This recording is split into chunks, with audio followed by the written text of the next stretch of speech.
Bonjour, aujourd'hui je vais vous montrer comment accéder à la correction de votre quiz quand votre professeur vous a annoncé qu'il a tout corrigé et que vous pouvez accéder à vos copies corrigées.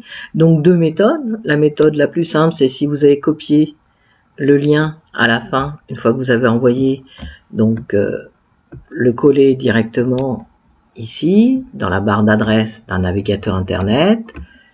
Hop. Et là, vous accédez directement à votre copie, puisque vous voyez bien que là, il y a à la fois le code de l'exercice et votre numéro de copie. Voilà. Et donc là, vous allez pouvoir voir la correction. Alors bien sûr, vous voyez votre réussite, 22%, le commentaire général du professeur. Alors bien entendu, comme on n'a pas répondu à toutes les questions et qu'on a un peu répondu au pif, vous voyez par exemple ici l'exemple d'un commentaire écrit. Et puis un peu en dessous, là, le professeur a mis un commentaire enregistré. Alors voilà. Et non, pas la France. La France n'est pas, à l'époque, regardez bien, n'est pas encore, et c'était bien expliqué dans la vidéo, n'est pas encore une grande puissance maritime. Voilà. Et donc là, vous voyez par exemple sur cet exercice, il n'y en a que 2 qui sont bien positionnés. Alors pour savoir ce qu'étaient les bonnes solutions, il suffit de regarder les numéros. Donc Magellan et Delcano, c'est le 3, c'est le premier tour du monde en 1519-1523. Et ainsi de suite. Donc vous allez pouvoir voir toutes les réponses. Alors corriger, donc voilà.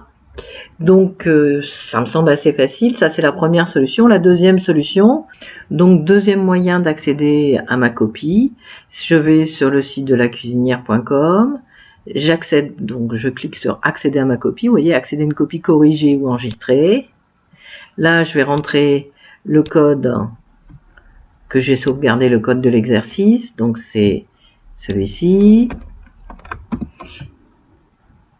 Et puis ensuite, voilà, je le colle, donc CTRL V, et puis ensuite le code de ma copie qui m'a été donné à la fin, ici, CTRL C, voilà, et je vais ici, et je mets CTRL V, et accéder à ma copie. Voilà. J'arrive exactement de la même manière à ma copie. Petit intérêt, j'ai aussi la possibilité d'exporter en PDF et d'imprimer, c'est-à-dire de sauvegarder. Alors je vais le faire, donc j'appuie, alors vous voyez que ça tourne, j'attends que ça finisse de tourner. Voilà, ça y est, et il va s'ouvrir, donc le document va s'ouvrir, et vous voyez, vous retrouvez, et vous pouvez réaccéder à la version numérique ici, si vous l'avez oublié. Ça vous permet de revoir et de voir ce qui était bon, ce qui n'était pas bon dans votre travail, voire le corriger. Voilà. Donc c'est fini, au revoir.